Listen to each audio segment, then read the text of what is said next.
रूह कांप उठी थी मेरी। दो आंखें, दो अलग दुनिया, दोनों मुझ पर टिकी थीं। एक में गहरे समंदर सा दर्द था, जिसे मैं पहचानता था, जिसमें मैं डूब चुका था। दूसरी में जंगल की आग सी लपटें थीं, जो मुझे जलाकर राख करने को आमादा थीं, पर अजीब सी कशिश भी थी। माया की आंखों में वो उदासी थी, जो मेरी अपनी थी, जो प्रिया के जाने के बाद हमारे बीच एक खामोश पुल बन गई थी। और पेमा की आंखों में वो बेफिक्री थी, वो शरारत, वो चुनौती, जो मेरे बुझ चुके जीवन में एक चिंगारी सुलगा रही थी। मुझे पता था, आज एक फैसला होगा, एक बिल टूटेगा, शायद मेरा भी। नमस्कार दोस्तों, हमारे चैनल पर आपका स्वागत है। आज हम आपके लिए एक ऐसी कहानी लेकर आए हैं जो दिल की गहराइयों को छू जाएगी, रिश्तों की उलझनों को सुलझाएगी और प्यार के अलग अलग रंगों से आपको रूबरू कराएगी। इस कहानी को पूरी तरह महसूस करने के लिए हेडफोन का इस्तेमाल करें और हमारे चैनल को सब्सक्राइब करना न भूलें, ताकि आप ऐसी और दिल छू लेने वाली कहानियों से जुड़े रहें। 1 साल हो गया था प्रिया को गए। 1 साल, मेरे जीवन का सबसे खूबसूरत अध्याय अचानक ही एक खाली पन्ने पर आकर रुक गया था।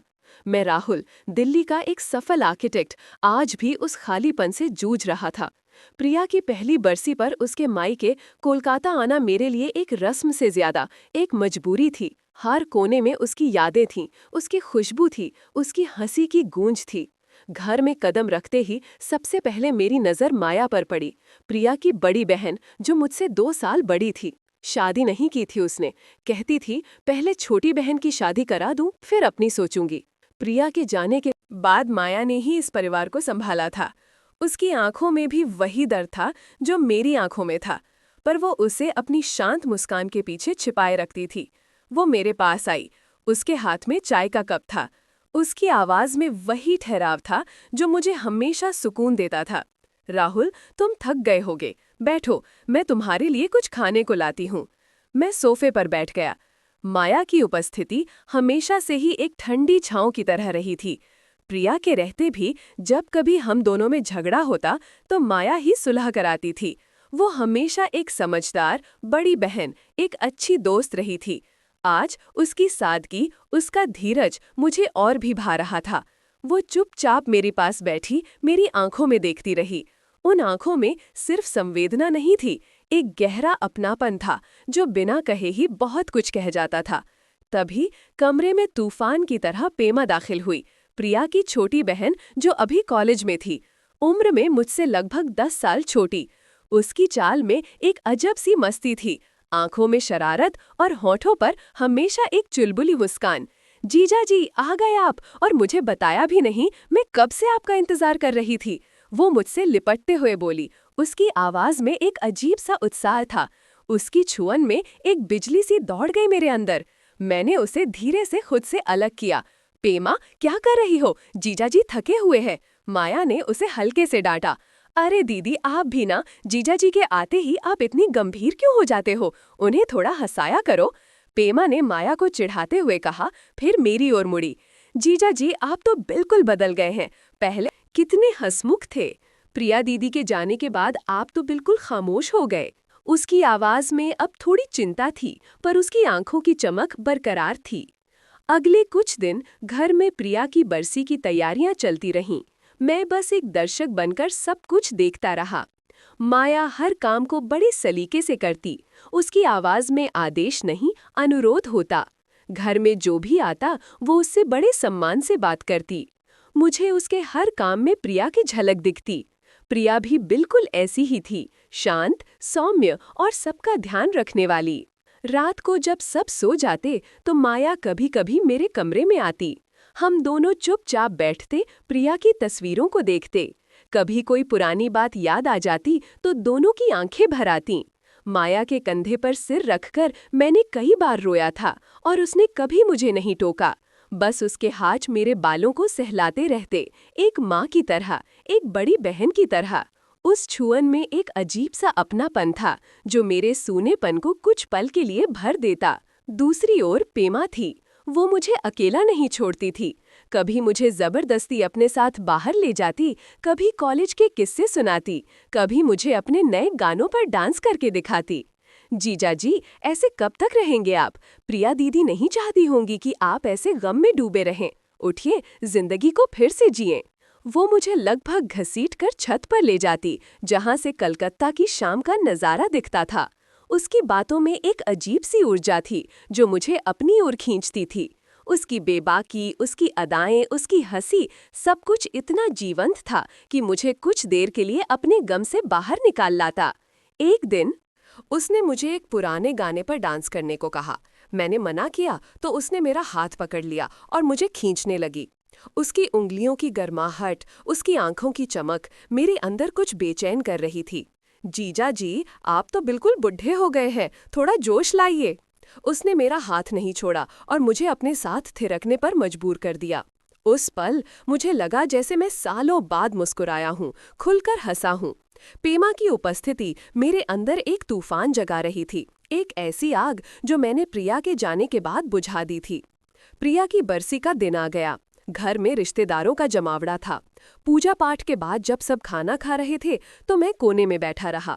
माया ने मेरे लिए खाना परोसा और मेरे पास आकर बैठ गई। तुमने कुछ नहीं खाया राहुल, तुम्हें पता है प्रिया को ये सब पसंद नहीं आता। उसकी आवाज में हल्की सी शिकायती टोन थी, पर आंखों में वही प्यार। उसने अपने हाथ से एक निवाला मुझे खिलाया। उस पल मुझे लगा जैसे प्रिया ही मुझे खिला रही हो।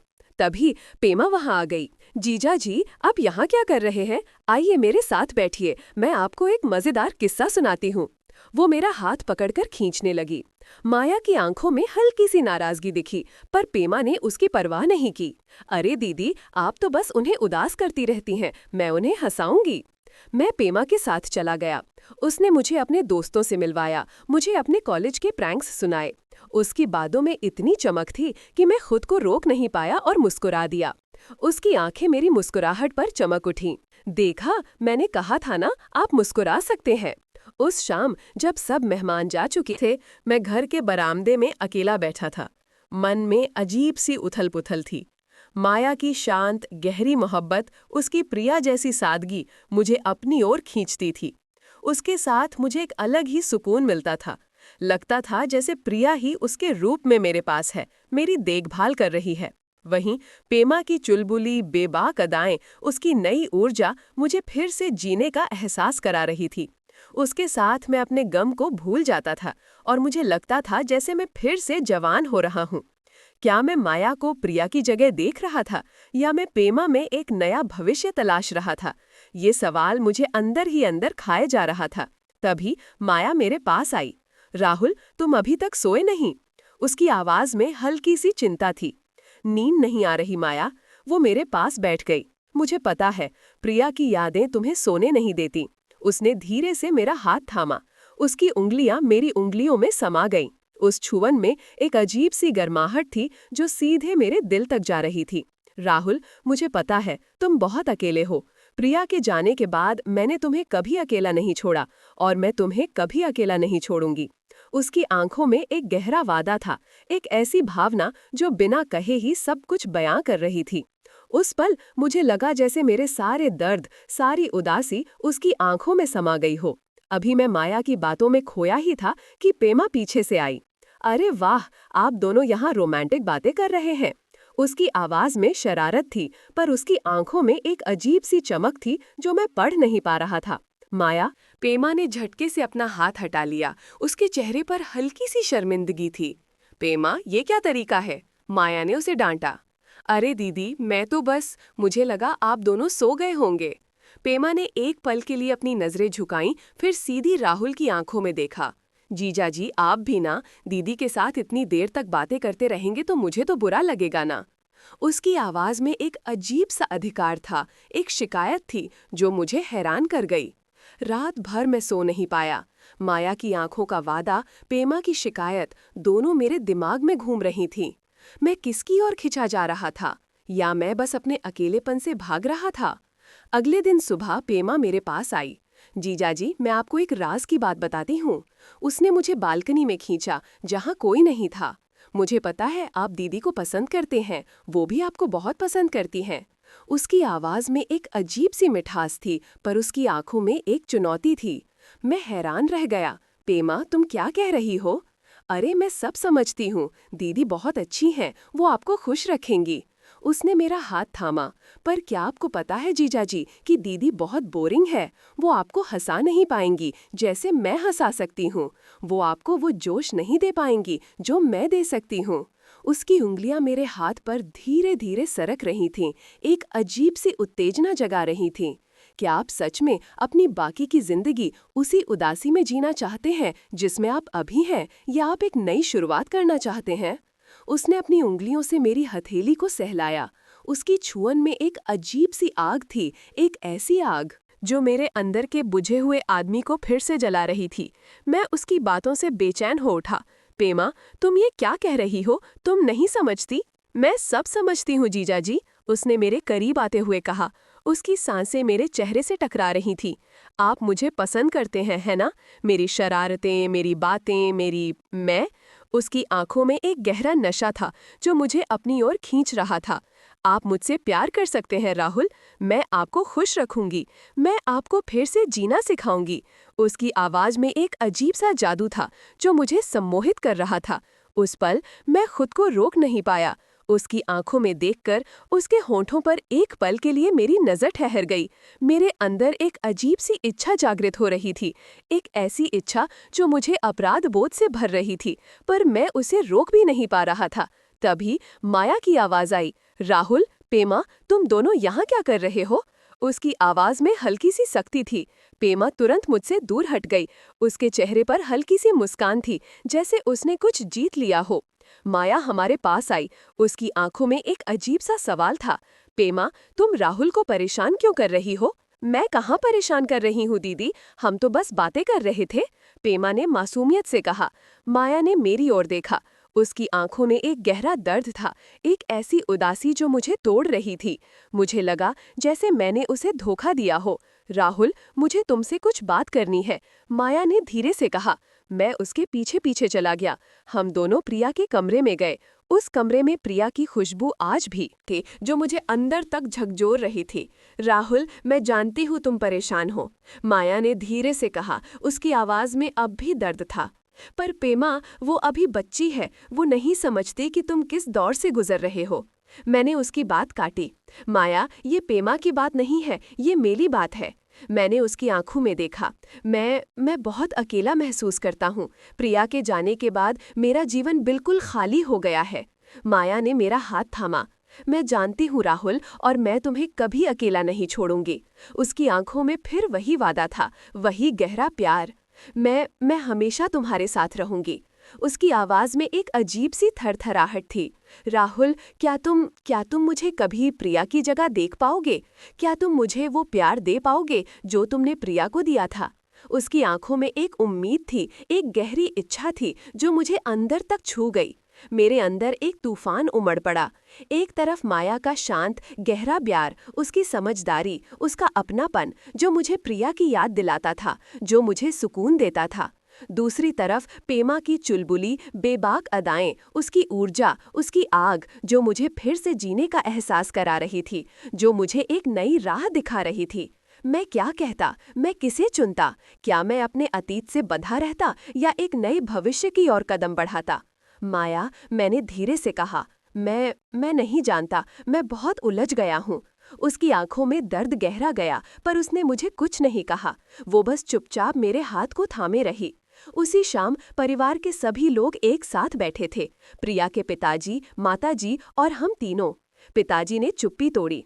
राहुल बेटा, हम सब जानते हैं कि तुम प्रिया को कितना प्यार करते थे, और हम ये भी जानते हैं कि तुम अब बहुत अकेले हो। मेरी ओर देखकर उन्होंने कहा, हम चाहते हैं कि तुम फिर से अपनी जिंदगी शुरू करो। तुम अभी जवान हो। हम नहीं चाहते कि तुम सारी जिंदगी अकेले रहो। माताजी की आंखें नम थीं। हम जानते हैं प्रिया को भी यही पसंद आता। मेरे मन में एक डर था, क्या वे मुझे माया और पेमा में से किसी एक को चुनने के लिए कह रहे थे? तभी पेमा बोल पड़ी, जीजा जी, आपको फिर से शादी करनी चाहिए, और आप जानते हैं कि सबसे अच्छा कौन होगा? उसने मेरी ओर देखकर एक शरारती मुस्कान दी। माया ने उसे घूर कर देखा। पेमा? पेमा ने उसकी परवाह नहीं की। अरे दीदी, मैं तो बस सच कह रही हूँ। जीजा जी को किसी ऐसे की जरूरत है जो उन्हें हंसा सके, जो उन्हें खुश रख सके। उसने अपनी नजरें मुझ पर टिका दी। उसकी आंखों में एक अजीब सी चमक थी, एक चुनौती थी। मैं सबके सामने असहज महसूस कर रहा था। मेरी नजरें माया पर पड़ी। उसकी आंखों में दर्द था, पर वो चुप थी। मेरे अंदर एक लड़ाई चल रही थी। मैं पेमा की ओर खिंचाव महसूस करता था। उसकी ऊर्जा, उसकी बेबाकी, उसकी अदाएं मुझे उत्तेजित करती थीं। वो मुझे फिर से जवान महसूस कराती थी। पर माया, माया के साथ मुझे सुकून मिलता था। उसकी आंखों में मुझे प्रिया दिखती थी। उसका प्यार मुझे सहारा देता था। वो मेरे दर्द को समझती थी, उसे बांटती थी। उस रात मैंने घर छोड़ दिया। मैं कलकत्ता की सड़कों पर भटकता रहा। मेरा मन अशांत था। मैं एक पार्क में बैठ गया, जहां सन्नाटा था। मुझे खुद से सवाल पूछने थे। मैं क्या चाहता हूँ? माया और पेमा दोनों ही प्रिया की बहनें थीं। दोनों ही मेरे जीवन का हिस्सा थीं। पर मेरा दिल किसके लिए धड़कता था? मैं पेमा की ओर शारीरिक आकर्षण महसूस करता था। उसकी चुलबुली बातें मुझे रोमांचित करती थीं। पर क्या वो सच्चा प्यार था, या सिर्फ एक पल का आकर्षण, एक नई शुरुआत की चाहत? माया के साथ मेरा रिश्ता गहरा था। उसमें सिर्फ प्यार नहीं था, बल्कि सम्मान था, समझदारी थी, एक साझा दर्द था। उसके साथ मुझे एक घर का एहसास होता था, एक ऐसी जगह जहां मैं सुरक्षित महसूस करता था। मैं अपनी आंखें बंद कर लीं। मुझे प्रिया की आवाज़ सुनाई दी, राहुल, तुम हमेशा वही करना जो तुम्हारा दिल कहे, वही तुम्हें खुश रखेगा। अगली सुबह मैं घर लौटा। मेरा मन शांत था, पर एक फैसला मैंने कर लिया था। मैंने सबको हॉल में बुलाया। माया और पेमा दोनों वहां थीं। उनके चेहरों पर एक अजीब सी बेचैनी थी। मुझे आप सबसे कुछ बात करनी है। मैंने गहरी सांस ली। पिछले कुछ दिनों में मुझे एहसास हुआ है कि मैं कितना अकेला हूँ। मैंने माया की ओर देखा। माया, तुमने हमेशा मेरा साथ दिया है। प्रिया के जाने के बाद तुमने मुझे संभाला है। तुम्हारे साथ मुझे हमेशा सुकून मिला है, एक अपनापन मिला है। उसकी आंखों में एक हल्की सी चमक आई, एक उम्मीद। फिर मैंने पेमा की ओर देखा। पेमा, तुमने मुझे फिर से हंसना सिखाया है। तुम्हारी ऊर्जा, तुम्हारी बातें मुझे फिर से जीने का एहसास कराती हैं। उसकी आंखों में भी उम्मीद थी और एक अजीब सी उत्सुकता। मेरे अंदर एक दर्द था, पर मुझे सच बोलना था। पर मैंने गहरी सांस ली। पर प्यार सिर्फ सुकून या रोमांच नहीं होता। प्यार एक गहराई होती है, एक समझ होती है, एक ऐसा बंधन होता है जो हर मुश्किल में साथ खड़ा रहे। मैंने माया की ओर देखा। माया, तुम प्रिया जैसी हो। तुम्हारी आंखों में मुझे प्रिया की परछाई दिखती है। तुम्हारे साथ मेरा एक ऐसा रिश्ता है जो सिर्फ प्यार से बढ़कर है। वो सम्मान का है, दोस्ती का है, एक दूसरे को समझने का है। उसकी आंखें नम हो गईं। मैंने पेमा की ओर देखा। पेमा, तुम बहुत खूबसूरत हो, बहुत जीवंत हो। तुम्हारी ऊर्जा किसी को भी अपनी ओर खींच सकती है। पर मैंने अपनी आवाज़ थोड़ी धीमी की। पर मेरा दिल उस गहराई को तलाश रहा है, उस सुकून को तलाश रहा है जो मुझे सिर्फ माया के साथ मिलता है। पेमा के चेहरे पर एक पल के लिए उदासी छाई, पर उसने खुद को संभाला। उसकी आंखों में आंसू थे, पर उसने उन्हें पलकों में छिपा लिया। माया की आंखें भर आईं। वो चुपचाप खड़ी रही, उसकी आवाज़ नहीं निकल रही थी। मैं माया से शादी करना चाहता हूँ, मैंने धीरे से कहा। पूरे कमरे में सन्नाटा छा गया। पेमा ने एक गहरी सांस ली, फिर मेरी ओर एक फीकी मुस्कान के साथ देखा। जीजाजी, आप हमेशा से ही दीदे को पसंद करते थे, मुझे पता था। उसकी आवाज़ में एक अजीब सी स्वीकारोक्ति थी, एक दर्द था, पर वो उसे छिपाने की कोशिश कर रही थी। मैं आप दोनों के लिए खुश हूँ। वो तेजी से कमरे से बाहर निकल गई। माया मेरे पास आई। उसकी आंखों में खुशी के आंसू थे, पर एक अजीब सी उदासी भी थी। राहुल, क्या तुम सच कह रहे हो? हाँ माया, मैंने उसका हाथ थामा। मैं तुमसे प्यार करता हूँ। मैं जानता हूँ कि प्रिया कभी नहीं चाहेगी कि मैं अकेला रहूँ। और मुझे पता है कि तुम ही हो जो मुझे फिर से खुशियाँ दे सकती हो। उसने मुझे गले लगा लिया। उसकी छुअन में वही सुकून था, वही अपनापन था जो मैं सालों से तलाश रहा था। उस पल मुझे लगा जैसे प्रिया भी स्वर्ग से हमें देखकर मुस्कुरा रही हो। शायद उसने ही मुझे ये रास्ता दिखाया था। पेमा की आग ने मुझे जगाया था, पर माया के सुकून ने मुझे घर का रास्ता दिखाया था। ये एक मुश्किल चुनाव था, पर मेरे दिल ने मुझे सही राह दिखाई थी। मुझे पता था कि पेमा को भी समय के साथ ये बात समझ आ जाएगी और हम सब एक परिवार बनकर हमेशा साथ रहेंगे। ये रिश्ता सिर्फ प्यार का नहीं, बल्कि समझ, बलिदान और गहरे अपनेपन का भी था। दोस्तों, कैसी लगी आपको राहुल, माया और पेमा की ये भावनात्मक कहानी? रिश्तों के इस उलझे हुए ताने बाने में राहुल का फैसला आपको कैसा लगा? क्या उसने सही चुनाव किया? हमें कमेंट करके ज़रूर बताएं।